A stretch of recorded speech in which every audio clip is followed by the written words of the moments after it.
যে এটা পড়বে বরকত পাবে, যে পড়বে না সে আফসোস করবে। আর যে এটা আত্মস্থ করবে পড়বে, ওয়ালা তাস্তাতিউহাল বাতালা ইয়ানি আস-সাহারা, ম্যাজিশিয়ান, কোন ম্যাজিশিয়ানের ম্যাজিক তার উপর কাজ করবে না। এই সূরা যদি কেউ তেলাওয়াত করে, এই সূরা কিয়ামতের দিন এই তেলাওয়াতকারীর পক্ষে আল্লাহর কাছে সুপারিশ করবে, এমনকি তর্ক করবে যতক্ষণ আল্লাহ তাআলা তেলাওয়াতকারীকে জান্নাতি হিসেবে ঘোষণা না দেয়। এটা যেন তেন কোনো সূরা নয়।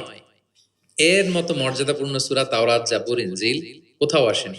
অনেকে আমাদেরকে প্রশ্ন করে যে হুজুর শুয়ে শুয়ে কোরআন তেলাওয়াত করা যাবে? মানুষের মনে প্রশ্ন থাকে অনেক। তারপর বলে অজু ছাড়া কি কোরআন তেলাওয়াত করা যাবে মুখস্থ? অনেক প্রশ্নের সম্মুখীন হয়েছে আমি এটা। আমরা তো রমাদানে তেলাওয়াত করতেছি আলহামদুলিল্লাহ। আচ্ছা, আল্লাহ রাসূল সাল্লাল্লাহু আলাইহি ওয়া আলিহি ওয়াসাল্লাম তারতিলের সাথে তেলাওয়াত করতেন। তারতিল, ওয়ারাত্তিলিল কুরআনা তারতিলা, তোমরা তারতিলের সাথে তেলাওয়াত করো। তারতিলের মধ্যে দুইটা জিনিস থাকতে হয়, এক হচ্ছে ধীরে ধীরে, দুই হচ্ছে স্পষ্টভাবে। রিপিট, আবারও বলছি, তারতিল হচ্ছে ধীরে ধীরে পড়বেন, আবার স্পষ্ট, তখন এটা তারতিল হবে। আমাদের বাংলাদেশে আলহামদুলিল্লাহ 1 দশক ধরে আমি বলে এসেছি যে তারাবির সালাতে খুব ধীরে পড়তে হবে, কোরআনের হক আদায় করে তারতিলের সাথে। আলহামদুলিল্লাহ অনেক বলার পরে এখন অনেক মসজিদে আলহামদুলিল্লাহ মসজিদ কমিটি সচেতন হয়েছে, ভালো কারীরা, হাফেজরা তারা খুব ধীরস্থির ভাবে পড়ায়। তারপরেও গ্রাম বাংলায় বা অনেক এলাকার মসজিদে এখনো এমন ভাবে কোরআন তেলাওয়াত করা হয় দ্রুত খতম দেওয়ার জন্য, এটা কোরআনের সাথে এক প্রকার বেয়াদবি হয়ে যায়। ইভেন মালয়েশিয়াতে অথবা ইন্দোনেশিয়াতে কোনো এক জায়গায় আমি একটা ভিডিও দেখলাম যে এমন ভাবে রুকুর উপরে সেজদা, আল্লাহু আকবার, সামি আল্লাহ, মানে 30 সেকেন্ডসে 2 রাকাত শেষ। আল্লাহ রাসূল সাল্লাল্লাহু আলাইহি ওয়াসাল্লাম 2 রাকাত পড়তে তাহাজ্জুদের নামাজে কত সময় নিতেন আমরা একটু দেখব। এইভাবে কিন্তু কোরআন তেলাওয়াত করতে নিষেধ করা হয়েছে, কারণ আল্লাহ বলেছেন ওয়ারাত্তিলিল কুরআনা তারতিলা, কোরআনটা তারতিলের সাথে তোমরা তেলাওয়াত করবে। আল্লাহ রাসূল সাল্লাল্লাহু আলাইহি ওয়াসাল্লাম এভাবেই পড়তেন, ধীরে ধীরে স্পষ্টভাবে। ইয়ামুদ্দু বিহা সাওতাহু মাদ্দান, টেনে টেনে পড়তেন। আলহামদুলিল্লাহি রাব্বিল আলামিন, এই দেখেন টেনে পড়লাম। আর রহমানির রহিম, মালিকি ইয়াউমিদ্দিন, টানতেছি না? ইয়ামুদ্দু বিহা সাওতাহু মাদ্দান, টেনে টেনে পড়তেন। ইউকাত্তিউ কিরাআতাহু আয়াতান আয়াতান, প্রত্যেক আয়াত শেষে থামতেন, পজ দিতেন। This is called tartil, ওয়ারাত্তিলিল কুরআনা তারতিলা।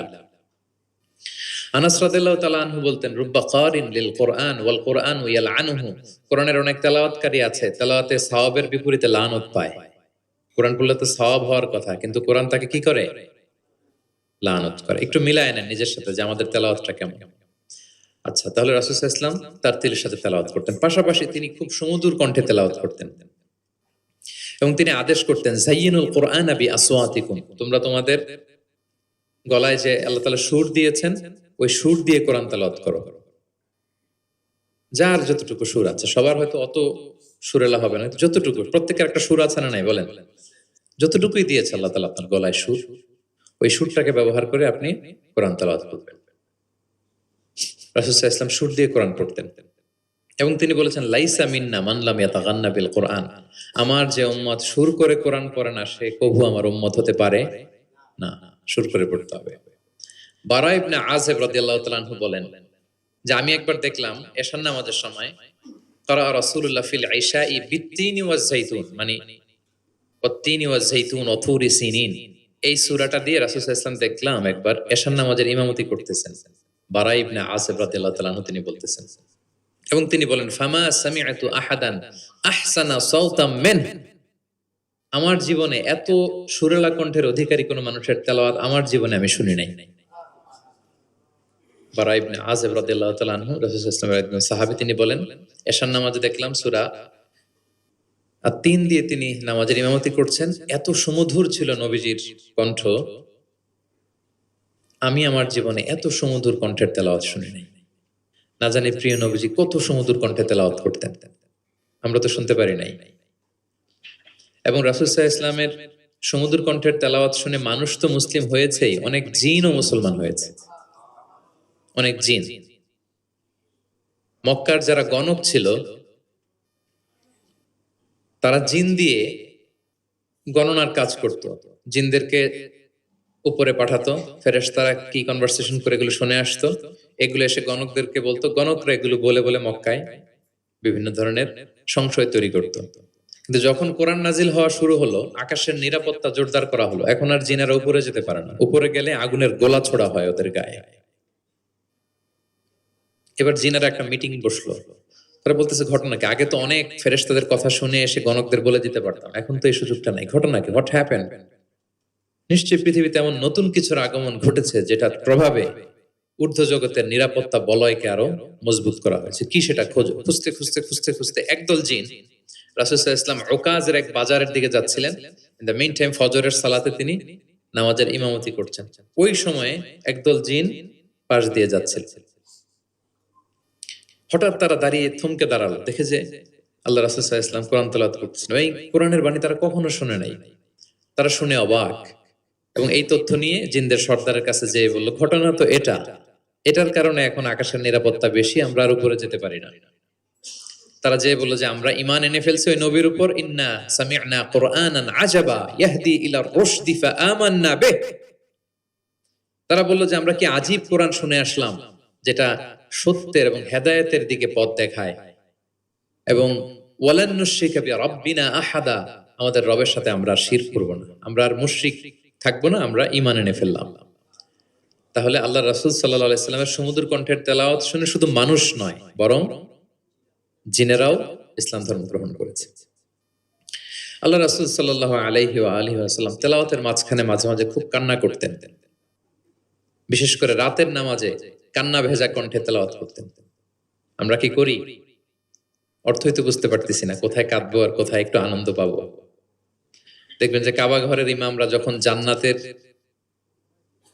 আয়াত আসে, একটা ভিন্ন মাকামে পড়ে, যে মাকামের মধ্যে একটা খুশি প্রাণবন্ত একটা ভাব। আবার জাহান্নামের আযাবের আয়াত যখন আসে, তখন কান্নার মাকামে পড়ে, এবং এমন ভাবে ডুকরে ডুকরে কাঁদে, মুসল্লিরাও কাঁদে।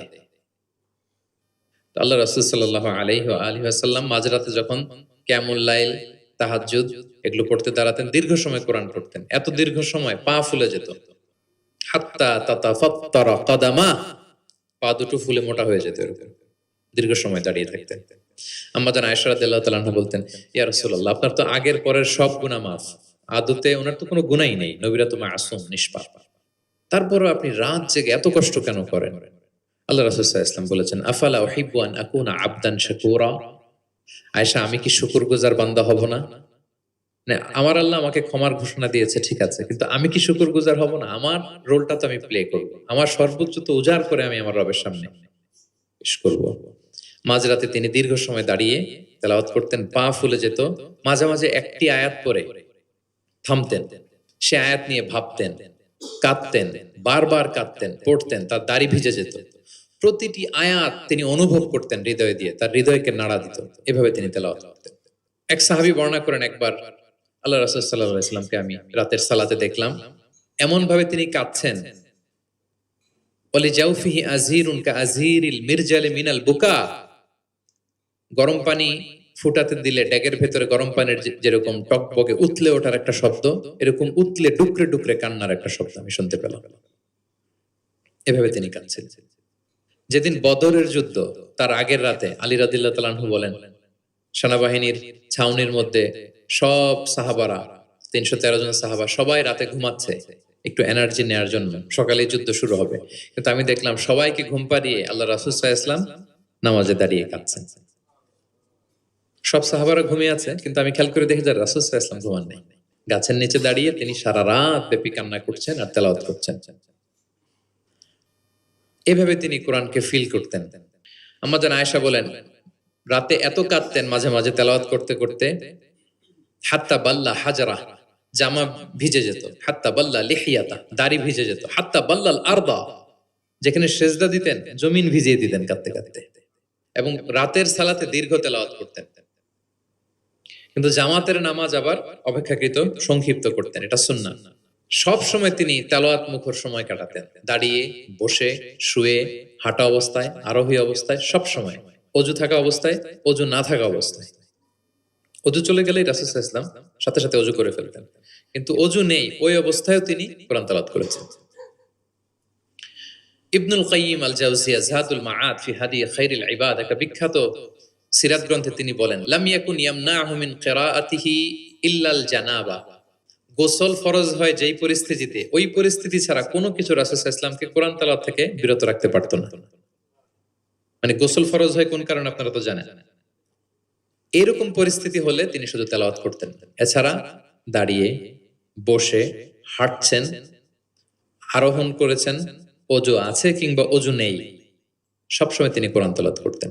মুআবিয়া ইবনে কুররা রাদিয়াল্লাহু তাআলা আনহু বর্ণনা করেন যে আব্দুল্লাহ ইবনে মুগাফফাল তিনি বলেন, একবার আমি রাসূল সাল্লাল্লাহু আলাইহি ওয়াসাল্লামকে দেখলাম যে তিনি উটের উপর চড়ে মক্কা বিজয়ের দিন উট হাঁকাচ্ছেন, উটের উপর বসা। তখন তিনি সূরা ফাতহ তেলাওয়াত করছেন, ইন্না ফাতাহনা লাকা ফাতহাম মুবিনা লিয়াগফিরা লাকাল্লাহু মা তাকদ্দামা মিন যামবিকা ওয়া মা তাআখার। তিনি বলেন যে আমি নিজে অষ্টম হিজরিতে মক্কা বিজয়ের দিন দেখলাম তিনি উট হাঁকাচ্ছেন আর পড়তেছেন ইন্না ফাতাহনা লাকা ফাতহাম মুবিনা, সূরা ফাতহ তেলাওয়াত করতেছেন। সুবহানাল্লাহ। তার মানে দাঁড়িয়ে বসে, অনেকে আমাদেরকে প্রশ্ন করে যে হুজুর শুয়ে শুয়ে কোরআন তেলাওয়াত করা যাবে? মানুষের মনে প্রশ্ন থাকে অনেক। তারপর বলে ওযু ছাড়া কি কোরআন তেলাওয়াত করা যাবে মুখস্থ? অনেক প্রশ্নের সম্মুখীন হয়েছে আমি এটা। তার মানে আল্লাহ রাসূল সাল্লাল্লাহু আলাইহি ওয়াসাল্লামের জীবনী থেকে তো আপনি বুঝতে পারলেন যে কোনো কিছু আপনারা আটকাইতে পারবে কোরআন তেলাওয়াত থেকে, এক্সেপ্ট আপনার গোসল ফরজ হয়েছে, তখন পড়বেন না, তখন গোসলটা করে তারপরে পড়বেন। নিজ গৃহে তিনি তেলাওয়াত করতেন। আমরা অনেক সময় শুধু মসজিদে গেলেই কোরআনটা খুলে পড়ি, ঘরে আর পড়ি না। না, ঘরে পড়বেন। তিনি বলেছেন লা তাজআলু বুয়ুতাকুম মাকাবিরা, তোমাদের ঘরগুলোকে কবর বানায় রেখো না। কবরের মধ্যে তো কোনো আমল হয় না, মৃত মানুষ শুয়ে থাকে, পড়ে থাকে, আমল নাই, জিকির নাই, তেলাওয়াত নাই, তো ঘরগুলোকে কবর বানিও না। ফাইন্না শাইতানা ইয়ানফিরু মিনাল বাইতিল্লাযী তুকরাউ ফীহি সূরাতুল বাকারা, যে ঘরে সূরা বাকারা তেলাওয়াত করা হয় ওই ঘর থেকে শয়তান দৌড়ে পালায়। অনেক ঘরে শয়তান ডিস্টার্ব করে, শয়তানের জিনের আসর হয়। অনেক অনেক ফ্যামিলিতে আমাদের কাছে আসে জাদু টোনা, বান, ব্ল্যাক ম্যাজিক, কালো জাদুর যে সমস্যা, আপনি সূরা বাকারা পড়বেন, আল্লাহ তাআলা আপনাকে প্রোটেক্টেড রাখবেন। আপনাদের পরিচিতদের মধ্যে থেকে এরকম ঘটনা শুনছেন না যে ব্ল্যাক ম্যাজিকে আক্রান্ত? কোন সূরা পড়বেন? যারা খুব বেশি আক্রান্ত, অল্প সাউন্ডে সূরা বাকারাটা চালিয়ে ঘুমিয়ে পড়বেন, সারা রাত যেন তেলাওয়াত চলে। কোনো ব্ল্যাক ম্যাজিক আপনার ক্ষতি করতে পারবে না ইনশাআল্লাহ। অল্প সাউন্ডে MP3 তে করে কি করবেন? চালিয়ে রাখবেন। সূরা বাকারাকে খুব গুরুত্বের সাথে পড়তে বলেছেন আল্লাহ রাসূল সাল্লাল্লাহু আলাইহি ওয়াসাল্লাম। তিনি বলেছেন ইকরাউ সূরাতাল বাকারা ফাইন্না আখযাহা বারাকা ওয়া তারকাহা হাসারা ওয়া লা ইস্তাতিউহাল বাতালা, যে এটা পড়বে বরকত পাবে, যে পড়বে না সে আফসোস করবে। আর যে এটা আত্মস্থ করবে পড়বে, ওয়ালা তাস্তাতিউহাল বাতালা ইয়ানি আস-সাহারা, ম্যাজিশিয়ান, কোন ম্যাজিশিয়ানের ম্যাজিক তার উপর কাজ করবে না, কোন ব্ল্যাক ম্যাজিক তার কাছে কিছুই করতে পারবে না। এজন্য ঘরে ঘরে কোন সূরা? সূরা বাকারা। এই বাকারার মধ্যে একটা স্পেশাল আয়াত আছে, 255 নম্বর আয়াত, যেটাকে বলা হয় আয়াতুল কুরসি। এটা রেগুলার পড়বেন প্রত্যেক ফরজ সালাতের পরে। মান ক্বারা আয়াতাল কুরসি দুবরা কুল্লি সালাতিন মাকতুবাতিন লাম ইয়ামনাহু মিন দুখুলিল জান্নাতি ইল্লাল মাউত। প্রত্যেক ফরজ সালাতের পরে যে ব্যক্তি আয়াতুল কুরসি তেলাওয়াত করবে, ওই ব্যক্তির জান্নাতে প্রবেশের ক্ষেত্রে আর কোনো বাধা থাকে না, একটা জিনিস ছাড়া, মৃত্যু। লোকটা মরে না তাই জান্নাতে যায় না, মরলেই জান্নাতি। এবং সাহাবাদেরকে উদ্বুদ্ধ করতেন বিভিন্ন সূরার ফজিলতের কথা বলে বলে, যে এটা এই সূরা পড়ো, এই ফজিলত। একবার উবাই ইবনে কাব রাদিয়াল্লাহু তাআলা আনহুকে বললেন, আতুহিব্বু আন উআল্লিমাকা সূরাতান লাম ইয়ানজিল ফিত তাওরাত ওয়ালাল ইনজিল ওয়ালা জাবুর। হে উবাই, তুমি কি চাও যে আমি তোমাকে এমন একটা সূরা শিখাবো যেটার মতো মর্যাদাপূর্ণ সূরা তাওরাতেও নাই, ইনজিলেও নাই, জাবুরেও নাই, কোথাও নাই, এত মর্যাদাপূর্ণ? তিনি বললেন বালা ইয়া রাসূল, অবশ্যই শিখাবেন। তখন আল্লাহ রাসূল সাল্লাল্লাহু আলাইহি ওয়াসাল্লাম বলেন, সেই সূরাটা তুমি নিজেই জানো। সেটা কি? সেটা হচ্ছে কাইফা তাকরাউ ফিস সালাত, তুমি নামাজে কোন সূরা পড়ো, মানে কোন সূরা ছাড়া নামাজ হয় না, বলেন তো? সূরা ফাতিহা। আল্লাহ রাসূল সাল্লাল্লাহু আলাইহি ওয়াসাল্লাম বললেন, এই সূরা ফাতিহা এটা যেন তেন কোনো সূরা নয়, এর মতো মর্যাদাপূর্ণ সূরা তাওরাত, জাবুর, ইনজিল কোথাও আসেনি। ইন্নাহা লাহিয়া সাবউল মাসানি ওয়াল কুরআনুল আযীম, এটা নিত্য পাঠনীয় সপ্ত বাক্য। সূরা ফাতিহায় মোট কয়টা বাক্য? 7টা। সবাই বলেন কয়টা? এটাকে বলে সাবউল মাসানি, মানে সব সময় পড়া হয় এমন 7টা বাক্য। ওয়ালাকাদ আতাইনাকা সাবআম মিনাল মাসানি ওয়াল কুরআনাল আযীম, এটা সবসময় পড়তে হবে। আবু হুরায়রা রাদিয়াল্লাহু তাআলা আনহু বলেন যে আল্লাহ রাসূল সাল্লাল্লাহু আলাইহি ওয়াসাল্লাম একবার আমাদেরকে উৎসাহ দিয়ে বললেন যে একটা সূরা আছে, এই সূরার 30টা আয়াত, এই সূরা যদি কেউ তেলাওয়াত করে, এই সূরা কিয়ামতের দিন এই তেলাওয়াতকারীর পক্ষে আল্লাহর কাছে সুপারিশ করবে, এমনকি তর্ক করবে যতক্ষণ আল্লাহ তাআলা তেলাওয়াতকারীকে জান্নাতি হিসেবে ঘোষণা না দেয়। বলেন তো কোন সূরা এটা? সূরা মুলক। হ্যাঁ। অনেক মানুষ আলহামদুলিল্লাহ, শতাধিক মানুষ দেশে বিদেশে এয়ারপোর্টে আমাকে দেখা হইলেই বলে যে শেখ আপনার সূরা মুলকের তাফসীর শুনে আমি সূরা মুলক মুখস্থ করেছি। আলহামদুলিল্লাহ, আমার সৌভাগ্য। অনেকে বলে যে সাইয়্যিদুল ইস্তিগফার আপনার আলোচনা থেকে শুনে মুখস্থ করেছি। তারপর অনেকে অনেকে বলেছে যে আস্তাগফিরুল্লাহর আমলটা আপনার আলোচনা থেকে শুনে আমরা অভ্যস্ত হয়েছি। আলহামদুলিল্লাহ, এটা অভ্যাস করবেন। সূরা মুলক তেলাওয়াত করবেন। কয় আয়াত সূরা মুলকে? এক মাসে কয় দিন? প্রতিদিন যদি একটা আয়াত মুখস্থ করেন 30 দিনে সূরা মুলক হয়ে যাবে না? কঠিন, বেশি কঠিন? করবেন। এভাবে ফজিলতের কথা বলে আল্লাহ রাসূল সাল্লাল্লাহু আলাইহি ওয়াসাল্লাম সাহাবাদেরকে উদ্বুদ্ধ করতেন। গত বছর আমার একটা বই এসেছে, কোরআনের উপর এক নজরে কোরআন, নাম শুনেছেন না আপনারা? সবগুলো সূরার ফজিলত আমরা ওখানে নিয়ে এসেছি। 114 সূরার ফজিলতকে আপনি পাবেন এবং পড়লে আপনার আরো বেশি মন চাইবে সূরাটার তাফসীর জানতে, অর্থ জানতে, মুখস্থ করতে। এই সূরার ফজিলত কি, সূরার মূল আলোচনা কি, এই সূরা নাজিলের প্রেক্ষাপট কি, এর মধ্যে লেসন কি, মেজর থিম কি, আমি যেভাবে তাফসীর করে আপনাদেরকে শোনাই ওইভাবেই সহজ করে করে প্রত্যেকটা সূরা 5 থেকে 6 পৃষ্ঠায় কভার, যত বড় সূরা হোক একেবারে সামারি নিয়ে এসেছি। যাদের সংগ্রহে আছে এই রমাদানে পড়বেন, খুব সহজ মনে হবে। যে সূরাটার অনুবাদ করতে মনে চায় আগে এক নজরে কোরআন থেকে একবার রিভাইজ দিয়ে নেবেন, অনুবাদটা সহজ মনে হবে।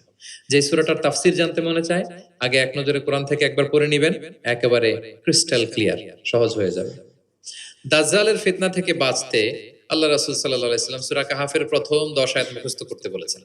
আল্লাহ রাসূল সাল্লাল্লাহু আলাইহি সাল্লাম ইরশাদ করেন, মান হাফিদা 10 আয়াতিন মিন আউয়ালি সূরাতিল কাহফি উসিমা মিন ফিতনাতিদ দাজ্জাল। যে সূরা কাহাফের প্রথম 10 আয়াত মুখস্থ করবে সে দাজ্জালের ফিতনা থেকে মুক্ত থাকবে ইনশাআল্লাহ। মুখস্থ করবেন। সূরা কাহাফের প্রথম কয় আয়াত? 10 আয়াত।